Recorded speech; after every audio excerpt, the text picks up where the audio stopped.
You're listening to Saturday Morning Media. And now, back to our show.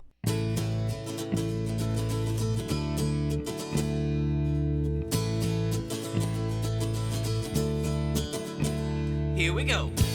Hello and welcome to the GrantCast. My name is Grant Baciocco, and it is a pleasure to have you listening. If this is your first time or your 211th time listening to this podcast, I welcome you, and I'm happy to have you here. I think I might have COVID again. I think this morning as I walked upstairs, I had a sort of joint pain in my knees, which I don't normally have, and I didn't do anything extra vigorous yesterday. I'm recording this on Monday, January 30th. So on Sunday, January 29th, I didn't do anything crazy strenuous out of the normal. And little tiny tickle in the back of my throat.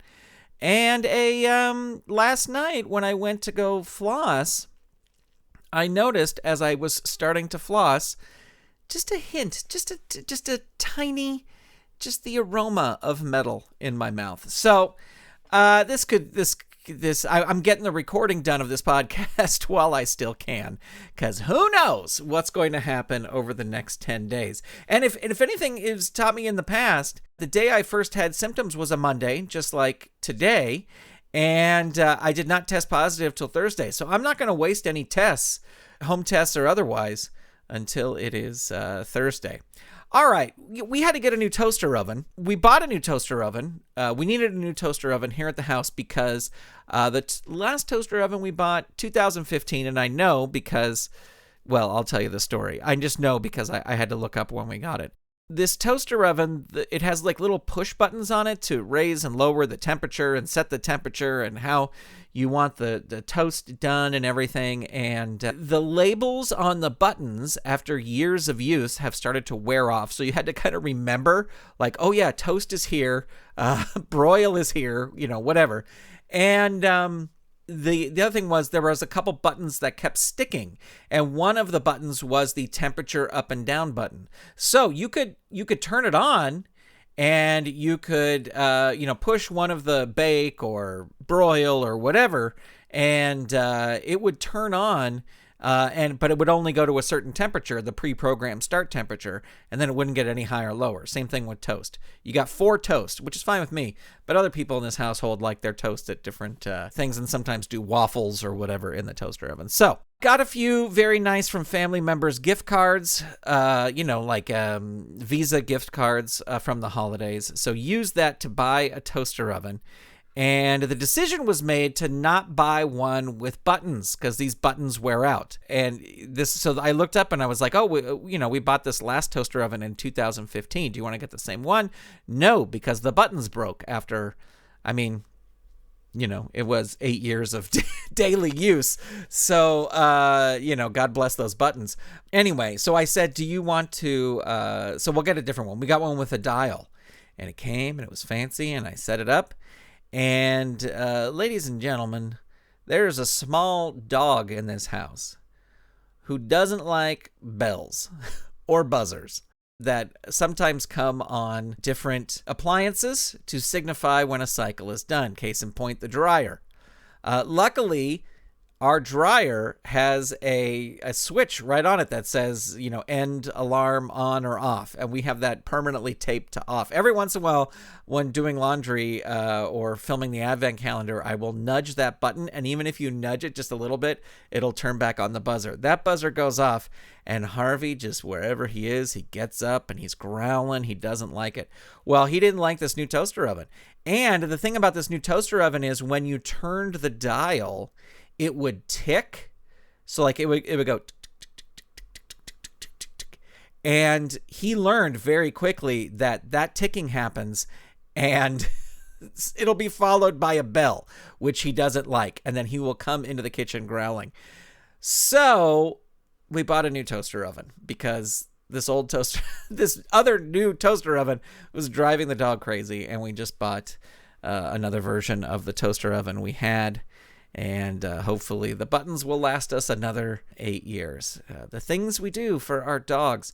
I wanted to talk about creative stuff. I mean, as you may or may not know, I create a lot of content and short web videos for Toily, my character Toily, on various different platforms. And these various different platforms, they... for their biggest creators, and I'm not saying Toily is their biggest creator on any platform, but he is one of the bigger creators on these platforms. They kind of give you like little incentives and challenges to keep you creating. And there were two in December. One, I don't know, I probably shouldn't name names, but it's very easy to figure out. I won't name names, but you can figure these out. One of these large platforms had a thing called... Well, it was a holiday challenge.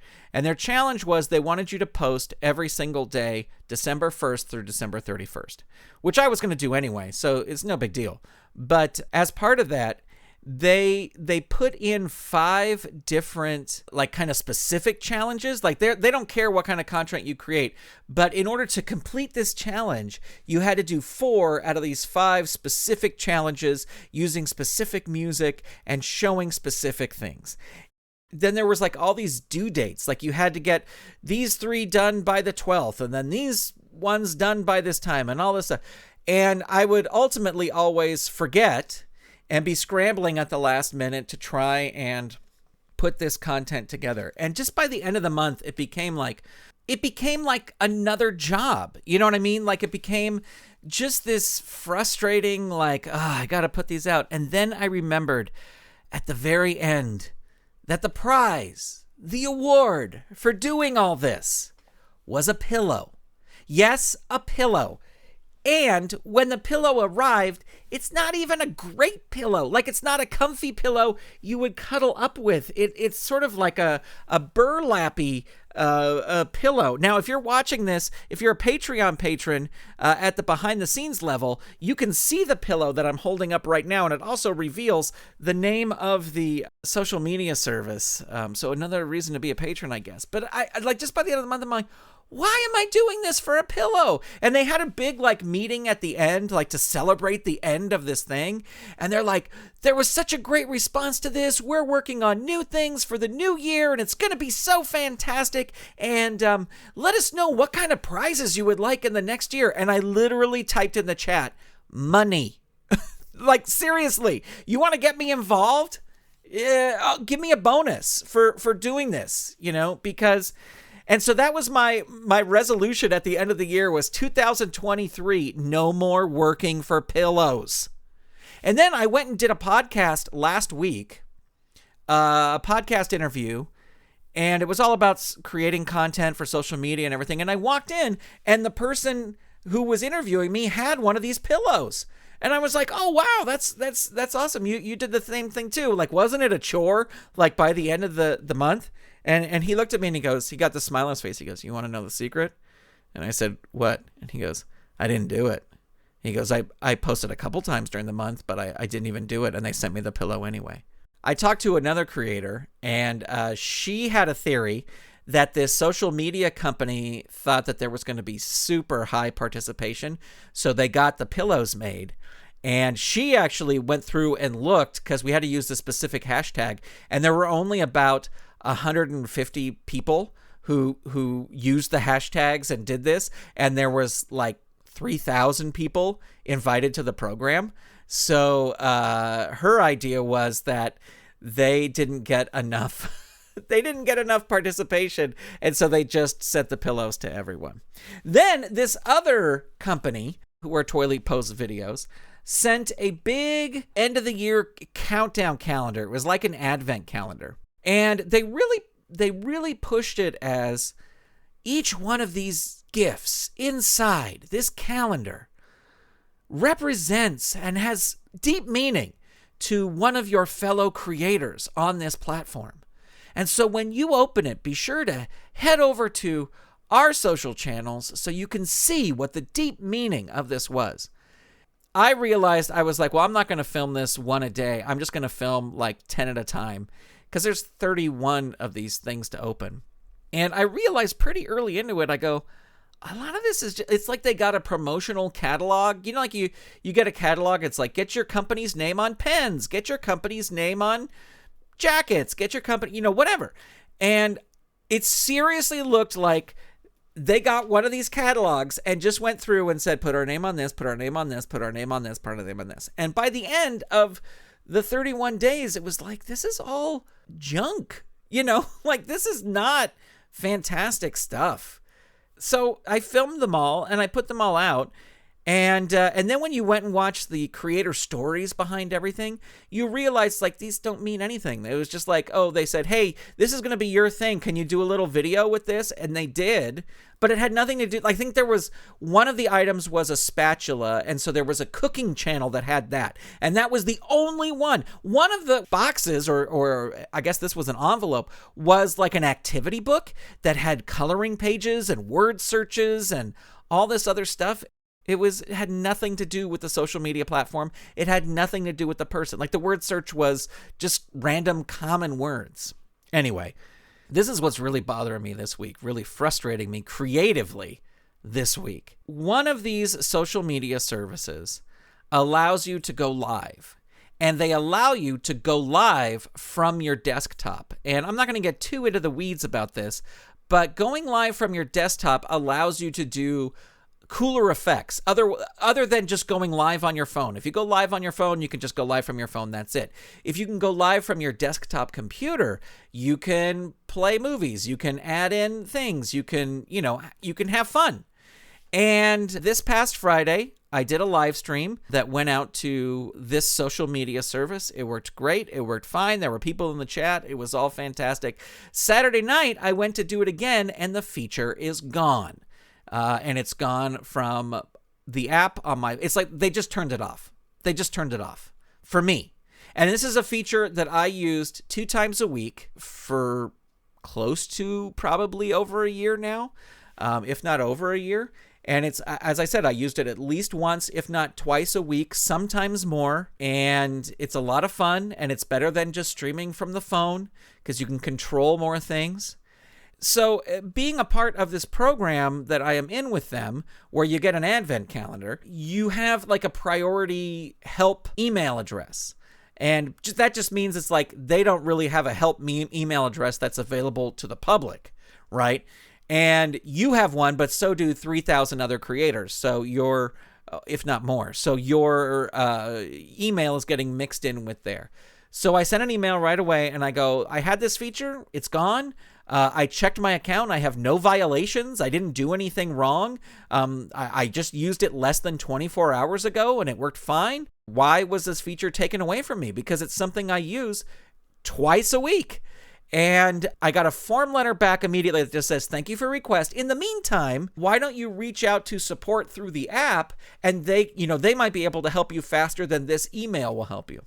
So I did that because I always try to follow the rules. I always try to do everything we're supposed to do. And I wrote to them and I explained the situation. And the response they got back was, this is not a feature that's available to everyone. So hopefully someday it will be available to everyone. And I was like, yeah, I had it yesterday. Why do I no longer have it? You didn't answer the question. You just sent me a form letter. So I'm still waiting for a reply back. I'm not hopeful I'll get a reply back or get an answer I like, but it's just super frustrating. And then all of this stuff, I always just think the biggest creators, the people who were like, have 1 million on this or this platform or 10 million on this other social media platform or whatever, they don't worry about this stuff. They just put out their stuff. And they don't follow the rules. They probably still get the pillows. They probably still get the advent calendars. They don't promote it. They just do their stuff. And so my kind of resolution for 2023, especially after this week and they took this thing away, is just like, I'm just going to do my stuff. If this is the way they're going to, like, there was no reason why they took this feature away from me that I can see. The only thing I can think of is that my live streams weren't pulling in big numbers. And that's why. That's the only thing I can think it could be. I can't think of anything else because I'm streaming directly from my desktop. Anyway, it's so frustrating. Be nice to those influencers. No, don't be nice to the influencers. But it's just like, it's so frustrating. Like, people probably look at, me creating content with Toily and go, oh, he can just put out all this stuff and he's free to do it, all this stuff. There's such this headache behind it. And me and the other content creators, which I like better than influencers, we just complain all the time because, I'm not going to get into it anymore. That's all I'm going to say. My big thing for the year was, I don't think I said this on the show before, but for the past couple years, I've been doing this thing called the Path Class. And it's like you set goals for the year, and then it's like, where do you want to be in a year with this goal? Where do you want to be in a year? And then you break it down into monthly. You break it down into 6-month, 3-month, and then monthly goals. And so it's like, okay, well, if I want to be here in January of 2024, I got to be here in 6 months, here in 3 months, here in 1 month, here in 1 week. You break it down even further. And it's really helped me, and it's really been a lot of fun. I can put a link to it in the show notes. I am like if you want to check it out, you can say, where did you hear about this? And you can choose my name. And I think I get something for that, but you don't have to put my name. I'm not telling you to put my name if you want to. But it's really geared towards creatives. It's a lot of fun. They have a live via Zoom class, but then they also have like a course. You can just take the course online at your leisure. And it's a lot of fun. And it really helped me focus. And for the past 2 years, my 3 tracks, they call them tracks, have been Toily, Saturday Morning Media, which is like this podcast, Under the Puppet, Country Bear Collector Show, all that other stuff, and then Personal. And those have been my 3 tracks. And this year, I decided I'm only going to have 1 track, and that track is Personal. And I have been struggling to lose weight, and so my goal is in a year to weigh less than I do right now. And it's frustrating to me because this is something that 2021, I started in May, and it was so easy to me. But now I've kind of popped back up. I lost a bunch of weight, and then I popped back up. You don't need to hear all these boring weight struggles, but just know that my big thing for 2023 is me, because I'm just sick and tired of me. And also, I want to do live shows with Toily. I want to do, as I'm on the cusp of getting COVID again, I want to do more live shows with Toily. And I reached out to this company that produces theater shows, and they produce puppet theater shows. And I reached out to them last Monday, a week ago, and I heard that they talked to another puppeteer I know, because this other puppeteer got in touch with me and was like, hey, they reached out to me and they were asking me all about you. And he's like, but I think they don't know what to do with you. Like, they're like, you're such a different act than what they do. And it's like, well, they told him that, but they won't write back to me and say yes or no. I'm not in a happy space creative wise. I'm not. At least I have this podcast where I can vent to you and you can listen. All right. I'm going to stop because why continue? Really? Why continue? Thank you so much for listening. Thank you for checking it out. I really, really appreciate it. And I will talk to you next time right here on the GrantCast. This episode of the GrantCast was edited by Stephen Staver, who did the artwork as well. This episode was made possible by the Saturday Morning Media Patreon patrons who have gone to patreon.com/Saturday Morning Media and set up a pledge for as little as $1 a month. Big shout out to all our patrons, and a special shout out to our patron producers: Eve Cunning, Kathy Crawford, Andrew Calcagno, Tony Urbano, Brandy, David Akers, Scott Armstrong, and Vicky Sebring. Patrons at the behind-the-scenes level and above get access to a video of the recording of this episode, and they get to see the pillow. If you'd like to become a patron and receive the episodes of the GrantCast before they are released to the public, visit patreon.com/Saturday Morning Media today and set up your monthly pledge. And thank you for your support. This episode of the GrantCast is copyright 2023 Saturday Morning Media, Grant Baciocco, executive producer, all rights reserved. www.saturdaymorningmedia.com. You've been listening to Saturday Morning Media. Stay tuned. We'll be right back.